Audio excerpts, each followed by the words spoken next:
The back and forth between Dangote Refinery and the Petroleum and Natural Gas Senior Staff Association of Nigeria, PENGASSAN, has intensified as the union has instructed its members nationwide to withdraw their services following the alleged mass dismissal of over 800 Nigerian workers by Dangote Refinery. In a circular issued after an emergency National Executive Council meeting on Saturday, September 27, 2025, and signed by General Secretary Lumumba Okugbawa, the union accused the refinery of violating Nigeria's labor laws, the Constitution, and the International Labour Organization conventions by dismissing workers for joining the association. Dangote Refinery has insisted that PENGASSAN's recent directive to withdraw services and cut off essential fuel supplies, including but not limited to petrol, diesel, kerosene, cooking gas, and aviation fuel, was reckless, lawless, and dangerous. He said the order is not about protecting Nigerian workers, but it is about a cabal of oligarchs weaponizing our ship against over 230 million Nigerians. Joining us on this show to discuss the rift between Dangote and PENGASSAN is Peter Esele, former president of the Trade Union Congress of Nigeria, TUC. Good morning, Mr. Esele, and thank you for joining us. Good morning, Dr. Abati. Thank you for having me. Well, Mr. Esele, you are a veteran of these struggles, but you know the details. But I would like you to remember that between 1993 and 1999, this same PENGASSAN and NUPENG, they tried to give hell to the Abacha government. I think it was Abacha at that time. And that led to a lot of disruption. And now it is a private sector investor, namely Alhaji Aliko Dangote and his Dangote Refinery, the same PENGASSAN and NUPENG asking for check-off dues are the ones also creating problems and threatening to cause problems for us, the ordinary people of Nigeria. Isn't that economic sabotage? What do you think the issue is?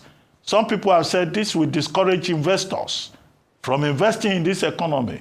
Why will a group of unionists sabotage the country while pursuing their legitimate rights to organize? Well, thank you for having me. Thank you, Ayo, and also thank you, Rufai. I heard Ayo came to the rescue of the union by saying the union should not be demonized when I heard prior to me coming on. But one thing is clear, disagreements like these are not something that is unexpected. You know, one thing is the union wants to unionize. I am privileged as a former president of PENGASSAN and TUC, and also have access to the three parties involved. I have spoken to NUPENG, I have spoken to PENGASSAN, and I also spoke to the Dangote Industries. And at the end of the day, I also end up speaking to Dangote himself in all of this. But one thing is very clear. Dangote has a right to set up its refinery. And Dangote's refinery must also be allowed to function. Dangote Refinery is a pride to this country, and I also saw Dangote Refinery as a big balm for our energy security. Be that as it may, you also need workers to run those refineries. So the relationship between the trade unions and the Dangote Refinery is a symbiotic one based on mutual interest and mutual benefit. So where are the areas of disagreement here? The areas of disagreement is that PENGASSAN is one of the very few unions. You don't go to PENGASSAN and say, I want to be a member. No. You apply to be a member of PENGASSAN, you signed, and the letters are sent to PENGASSAN. So when PENGASSAN received that, PENGASSAN will now write a letter to the management informing the management that Ruben, Rufai, Ayo, or XYZ are now members of PENGASSAN. So what you had was that these 800 workers were now people who had already enlisted to be members of PENGASSAN. Then Dangote went ahead and carried out his reorganization. Coincidentally, these 800 people were involved in this reorganization. So that now made PENGASSAN to say, no, this is more like victimization and intimidation and not wanting us to unionize your workers. So that is where the rift is. As per the issue of shutting down the country or wanting the ordinary man to suffer. I don't think PENGASSAN will go that route immediately. The first stage there are various steps towards a strike action. Now, the National Executive Council have met. Am I expecting them to close the valve today? No. I don't think they will do that today. First thing is you close the offices, and then you create room for conversation. PENGASSAN is very responsible, so I can confidently predict what the president of the National Executive Council will be, how they will handle all of this. They've given room for conversation. I'm happy that the coordinating minister for finance is on it. And it's also very disappointing that the Ministry of Labor really don't have a teeth to bite. So most times meetings are held in Ministry of Labor, and you find out that nothing is done. So what you have is that PENGASSAN to have lost faith in that aspect. So it's my expectation that the DSS and hopefully the Ministry of Finance can find a conflict resolution mechanism around all of this to bring peace. All right, thank you. Would that conflict resolution mechanism, would it involve perhaps asking the unions to pursue legal routes to solving their issue with Dangote Refinery? Because they have a basis from Section 40 of the Constitution as opposed to shutting down the economy. And that's why their action has been described as criminal, because it is, it is affecting or attacking a critical national asset, and like you mentioned, energy security.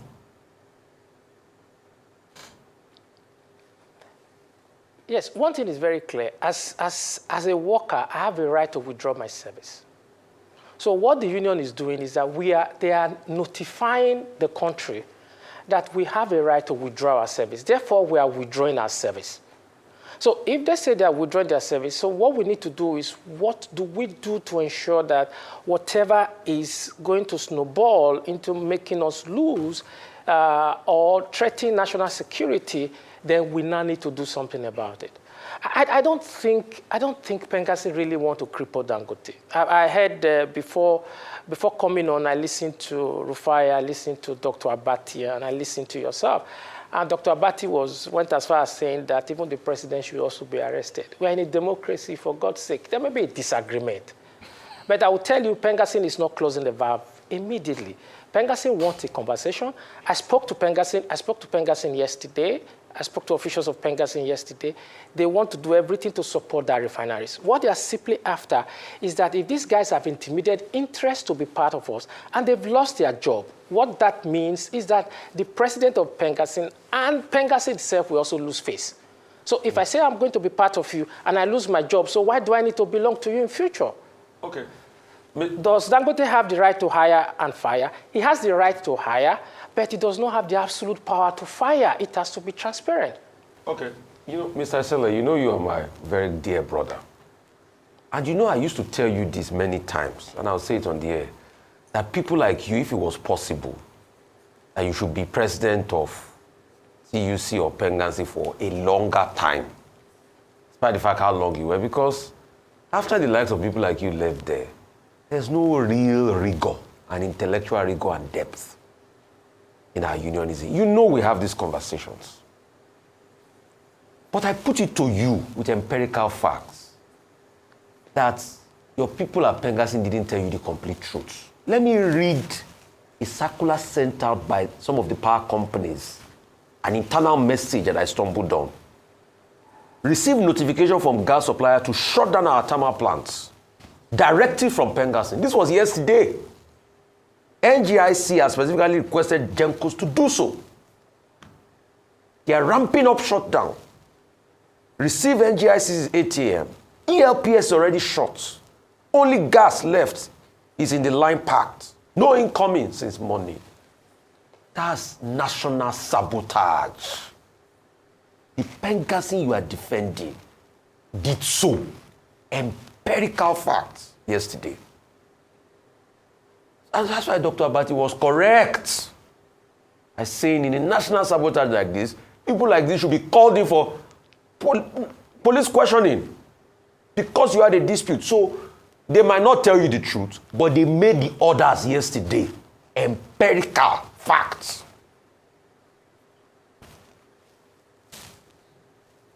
What's your response to this, my brother? Now, in the union, we always have this saying, I would want to believe that our rules of engagement will be followed. We have it. We have a code within. We have a code within which I think the president will also follow. And so far, I think he's doing that, but I'm going to give the National Secretariat of PENGASSAN the benefit of a doubt. Just like I've also given the Dangote Industries benefit of a doubt. And even in the course of the various challenges between NUPENG and the Dangote Industries, I also had to have a conversation with the NUPENG president and also have a conversation with the chairman of Dangote. And at the end of the day, is that people should be able to meet at the table and have a conversation. And there must be a dialogue. Would there be disagreement? There'll be disagreement. And let me also be very clear. It's very difficult. Most management don't want a union. And I also let them know that the union also need to find out why would management not want the union to come in place. The psychology of an average Nigerian worker. As a worker, I didn't join an American company that has a union, but I was also instrumental to having the union in place. What happened is that when you have workers writing letter to a union that they want to belong to, you wonder that something is wrong in that management, either in terms of their welfare. If the welfare is okay, they will not. For me, my case in joining PENGASSAN was because a management staff in my company was fired. And when the management staff in my company was fired, and it was paid only 2 months, for after more than 6 years of work, salary was fantastic, other welfare was good. And we also decided that, no, this could be us tomorrow. And that was how we wrote letter to PENGASSAN, and we want to be a member. And I know the hell that some of us then went through before PENGASSAN was allowed. So the first thing is, the Dangote industry, I also know their fears. Their worries here is that, oh, we want to deal with the union. It's possible. I have $20 billion loan that I have taken. I have a company that I have to build. I have creditors that I need to pay for. So if unions comes and they start talking about strike or shutting down plants, and I ask some of them, how many oil wells in the last 20 years have PENGASSAN shut? No. PENGASSAN can threaten that we are going to shut the oil wells. Why PENGASSAN is doing that is, please, let's talk. So if we are going to look at, you just told me about empirical evidence, and I'm going to tell you now, how many wells since 1999 has PENGASSAN shot? I've been involved in several strikes. No matter how bloody that strike is, the national interest, we always consider that national interest. And I also believe these guys will consider those national interests. But please, we should also be able to synthesize information coming from both sides and know what is in between. My dearest brother, I give you facts. Yes. From the power plants. They ordered it shut down. I gave you alerts from the power plant. This was not Dangote. This was not PENGASSAN. I'm saying for those that were in the center of it. They received from NGIC's ATM. ELPS was already shut. Only gas left in its line packed. No incoming since morning. So terminal was cut. Production supply was cut. Okay. To jeopardize all of us because of a squabble you had with Dangote? Okay, Mr. Esele. No, that was not good enough by PENGASSAN. And I'm giving you facts, empirical. Mr. Esele, I don't envy you. You know, you are trying to play a balancing game. You don't want to offend your friend, Aliko Dangote. At the same time, you don't want to be seen to be attacking, your constituency. So you are trying to balance things. But I'll make it easier for you. The coordinating minister of the economy has called a meeting today. Now, that meeting is to prevent the shutdown of the Nigerian economy that PENGASSAN is working upon. What will you advise as the way forward? Because before now, it was NUPENG. They held 3 meetings. Nothing came out of it. Everybody was involved, Ministry of Labor, DSS, and all of that. Now, what will you advise so that we will get better results from this meeting that the coordinating minister of the economy has called today to defend the national interest? Now, the first thing I would advise is, first, that's what they're doing now. Having this meeting, that's number 1. Number 2 is for PENGASSAN to be allowed to unionize workers in Dangote. Then number 3, Dangote's fears also need to be allayed. Because Dangote's fears is just that, it can be held to ransom tomorrow, first by NUPENG and then second by PENGASSAN. I also allayed their fears that, hey, I don't think PENGASSAN can condescend to that level of wanting to blackmail or to shut down the refineries. So these are the 3 steps that I think that should be taken. And then at the end of the day, I told you I work for a company. The companies were afraid of strikes and what have you. But we sat down and drew up a plan, a template for conflict resolution. The conflict resolution is that before you go on strike, Dangote and PENGASSAN can agree that we must have a 21-day notice within the Dangote industries so that they are able to have that conversation, hash it out. I don't want to see that refinery crumbled. No, I want that plant to be there because that refinery is a blessing to this country and it's something we should all be proud of. And so for me, those are the steps that I think should be taken. And then if they take those steps, I think PENGASSAN, there will be a win, there will be a mutually beneficial end to the problem. And that's what we want to see, a mutually benefiting and beneficial end to the problem, especially one that benefits the Nigerian people. But I want you to, just very quickly, I don't know if you would want to you do it, but an overview of unions today. Earlier I talked about perhaps the unions not doing the strength of our unions today and a lack of trust as a result of allegations of corruption and the unions benefiting just a few people, as opposed to the days whereby, you know, the unions would come out strongly, workers would come out. Now, if they call for a strike, for instance, NLC, it's taken with a pinch of salt because the outcome of it isn't usually what would benefit the workers. Look at the minimum wage, for instance, and some of the, you know, agreements made with the NLC during the last election, during the last strike action. Not a lot has come out of it. Some of the terms have not been met and they've just kept quiet. What do you think we need to do to strengthen our unions today so that they can be taken more seriously? I think what the union has to do is to deepen its capacity. By saying capacity is to know that you can't operate. There's what I call a cycle. There are changes there is what they call the short-term change, which is 3 years. Then there's the medium-term change, which is about 6 years. And then there's the long-term change, which is about 9 to 12 years. So what I also expect the union to do is that they need to be following those changes. You can't operate the same way you operated 15, 20 years ago. Those days you are talking about now of the union being very strong, don't forget that we don't have plurality of media like we have now. You didn't have Arise, you didn't have all of these media stations. So people have diverse opinion, diverse views. So what you need to do is to engage the people at various fora. That's one. Then the second aspect is that you need to use the media. Now, this is what is happening now. I've had PENGASSAN president. In times past, you have the PENGASSAN president, you have the general secretary. But I'll tell you now, this morning alone, you've had 3 past presidents featuring in different media this morning alone. So you take advantage of it, let people know the reason why you are doing what you are doing. And then thirdly, also make sure you elect the right people. So the challenges that Nigeria is also facing is also the challenges that the unions are facing. The union leaders are not from Mars, they are Nigerians. So the unions also need to look at the fact that who are we electing as president? Who are we electing as industrial relations officer? These are key areas for the unions. And then aspect, training. I am very, very lucky and privileged. People say, I heard what Rufai said, but of course I went through a lot of training. The union, from Cambridge to Oxford to Walton, business school where I think Kemi Adesho and I took the same course, and they were asking, what are you doing here? I said, I just want to know the secret of business. So it's also easier for me to think from the business angle, and that's what PENGASSAN does. The rule in PENGASSAN is that the company must survive for the union to survive. And the union has to survive so that personnel can also be more productive for the company. So it's symbiotic, and it has to be mutually beneficial.